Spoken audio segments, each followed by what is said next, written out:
Welcome back to a new glimpse at the dark future of the Bones of Night.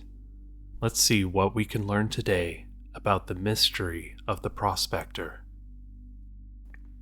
The Bones of Night, number 1. The Return.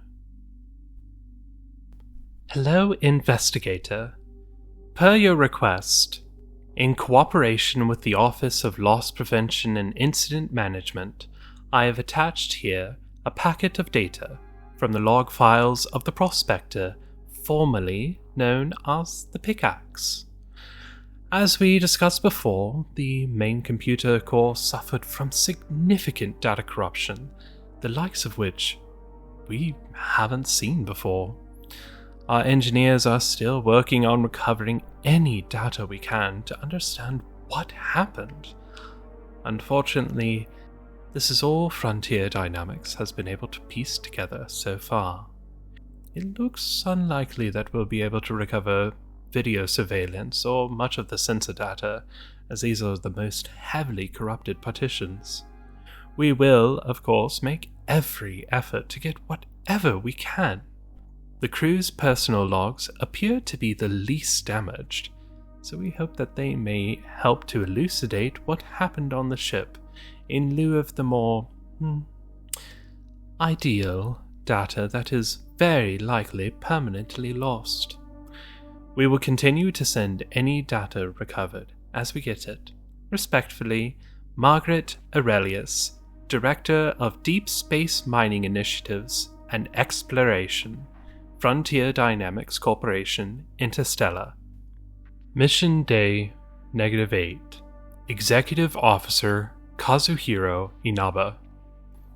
Now that we're in QuickNet range of Exchange Station 7, Cap's been talking with Frontier Dynamics about our next gig.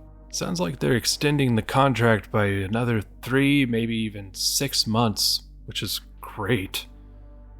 By law, we get to renegotiate shares for the crew, which we could really use a bump after Cap lowballed us to get this job in the first place.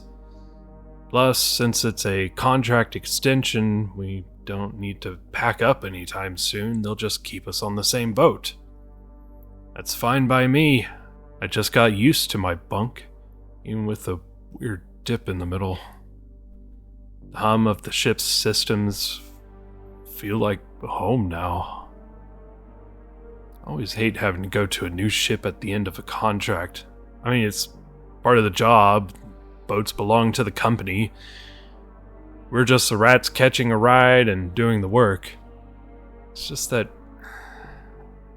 it'd be really nice to be nailed down to a ship for more than a couple hauls. Who knows, if this new dig Cap's been trying to get us on works out, we could be cozy on the pick for a while. Mission Day -7. Engineering Chief David Madsen. XO Kaz just told me Cap's gotta sign up for another dig already. I told him we need to bring the pick in for a reactor overhaul at the end of the haul.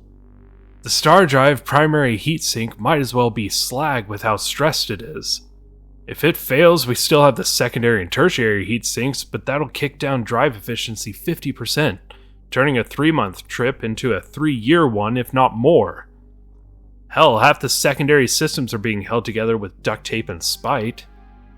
That, by the way, includes life support.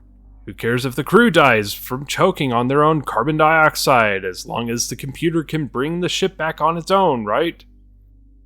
The pick is in serious need of maintenance. Another haul could be a danger to the whole crew, even the ship itself. Cap knows this. Yet he's here lining up another dig? If he won't do what needs to be done, I will. One report to the Maintenance and Flight Safety Bureau will ground the pick till she can get buttoned up. I don't need to die over this shit. Mission Day -7.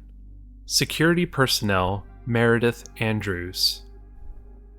Well, it's official. Cap announced that we have another haul after this one.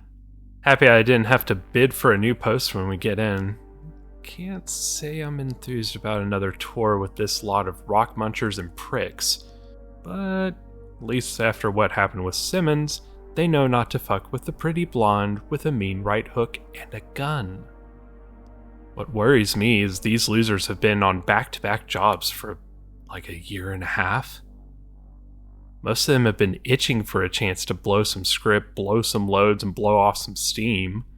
Another 6 to 7 months isn't going to make my job easy. Maybe we need to wreck some extra booze or clarity to take some of the edge off. Yeah, there'll probably be more fights, but might keep them from killing each other. Or worse. Who knows? Maybe I'll have to prove once again that the mess hall is rigged with tear gas and sonic suppression turrets. They didn't step out of line for weeks last time. Mission Day -7. Sanitation Tech Chip Ross. Jesus, I do wish Fisk would stop clogging the damn heads. Don't know what crawled up inside that boy and died, but whatever did must have turned his guts into a superglue factory. I have never seen someone who could clog a toilet almost every time he uses it. Damn, boy. I've got the waste system set to collection so we can sell everybody's shit. Still find it funny just how much of our paycheck at the end of a job comes from our sewage and trash. Heard from an accountant once that the recycle credits FD gets from the collective makes them more than the whole crew gets paid, and then some, for a job. Worth less than junk. Not that that's a surprise. When you work with rigs that process and repurpose people's shit every day for long enough, you stop thinking you're much better than it. I hope you've enjoyed this glimpse at the dark future of the Bones of Night. What do you think happened to the Prospector? Let me know in the comments down below or on social media. If you enjoyed the show, please drop us a like or share the show with your friends. I'd like to sincerely thank Fulfill Your Destiny for being a Night subscriber on Substack. Your support has been instrumental in helping my stories come to life. This show would not exist without your support. If you would like to subscribe and help support the show, check out the link in the description or in my bio page. Words cannot express how much I appreciate you taking some time out of your day to see what I've been working on. And I truly hope to see you again soon.